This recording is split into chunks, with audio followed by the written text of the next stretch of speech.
Pemirsa Kantor Imigrasi Kelas 1 Khusus TPI Surabaya melalui tim intelijen dan penindakan keimigrasian atau Intel Dakim berhasil membongkar sindikat internasional perdagangan orang.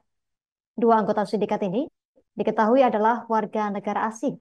Selain dua WNA asal India dan Nepal, sindikat ini juga melibatkan satu warga negara Indonesia dari Surabaya. Hasil lebih lengkapnya akan dilaporkan rekan Faik Nur Aini, jurnalis Tribun Jatim. Rekan Faik, silakan laporan selengkapnya dari Anda. Baik rekan Justina dan para tim semuanya, dapat saya laporkan dari Surabaya, kantor imigrasi kelas 1 khusus tempat pemeriksaan imigrasi Surabaya, kelas 1 TPI Surabaya, berhasil membongkar sindikat perdagangan orang, sindikat internasional ini, yang melibatkan warga negara asing, yakni dua WNA asal Nepal dan India. Keduanya memang bekerja sama dengan salah seorang wanita atau perempuan di Surabaya. Nah, yang menarik adalah si perempuan ini tidak lain adalah berhubungan spesial dengan warga negara India. Nah, keduanya ini kebetulan mereka sejak pertengahan Desember kemarin berada di Surabaya untuk menampung sebanyak 17 calon eh, pekerja ilegal dari Nepal untuk dikirim ke Eropa, termasuk ke Hungaria. Nah, Indonesia adalah Surabaya menjadi tempat transit sebelum penerbangan dari Nepal ke Eropa. Nah, sepanjang selama berada di Surabaya inilah para 17 calon pekerja dari Nepal yang diduga ilegal ini ditampung di Surabaya.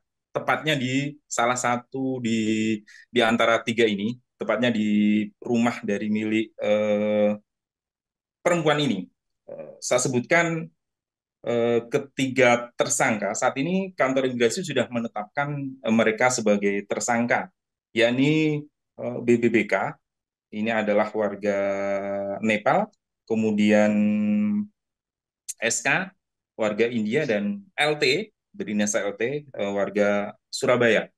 Modusnya adalah mereka menampung para pekerja ilegal ini untuk kemudian akan disebar ke negara Eropa dengan dokumen yang tidak bisa dipertanggungjawabkan. Pada 16 Desember, kantor imigrasi Surabaya mendapatkan laporan dari masyarakat dan kemudian tim PORA, tim pengawasan orang asing di kantor imigrasi ini bergerak dan kemudian diselidiki sampai akhirnya mereka ditemukan tidak mengantongi izin tinggal yang bisa dipertanggungjawabkan. Izin tinggal mereka tidak diduga tidak sah, kemudian dokumen-dokumen keimigrasian lain juga bermasalah. Begitu diperdalam kembali bahwa mereka ternyata sudah sejak 16 Desember 2024 kemarin sudah berada di Surabaya. Setelah diselidiki ternyata mereka akan mengirim calon atau pekerja ilegal ini ke Hungaria atau ke Eropa. Nah, pada saat penyelidikan ini terus diperdalam hingga akhirnya ditemukan mereka saat ini bermasalah.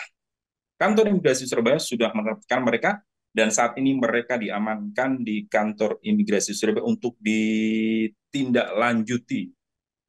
Kepala Kantor Imigrasi Kelas 1 khusus TPI Surabaya, Ramdhani menegaskan ini adalah sindikat perdagangan orang berskala internasional dan harus diusut tuntas sampai disindikasikan lain.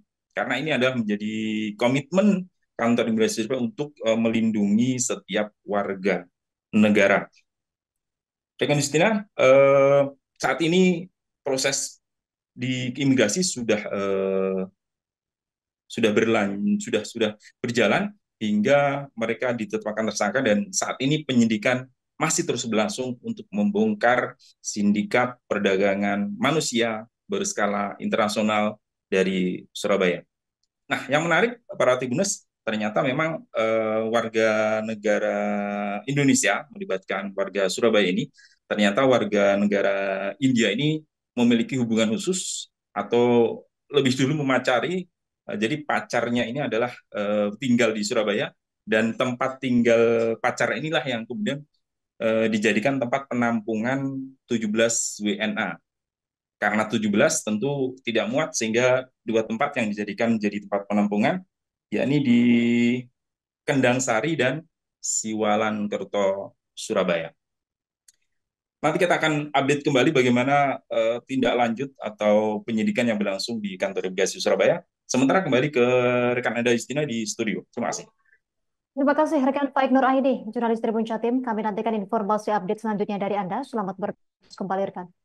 Pemirsa, untuk melengkapi informasi ini, kami tampilkan wawancara wartawan kami bersama Kabid Interdagen Imigrasi Surabaya, Moh Nofrian Jaya. Bahwa sponsor atau perusahaan yang digunakan adalah fiktif. Nah, lalu tujuannya apa? Mereka menggunakan visa tersebut untuk bisa mendapatkan visa ke Eropa. Nah, jadi memang maksud pemberian penggunaan kitas itu untuk bisa melolos dapat dalam permohonan visa ke Eropa. Oh. Ya. Sementara itu yang kitas ke-17 warga itu ya, bukan dua tersangka itu. Bukan. Kalau pelaku tersangka ada yang menggunakan satu visa kunjungan dan satu visa investor. Oke. Kitas ya. investor. Ya. Baik. Ya. Mereka ini download Tribun X sekarang, menghadirkan lokal menjadi Indonesia.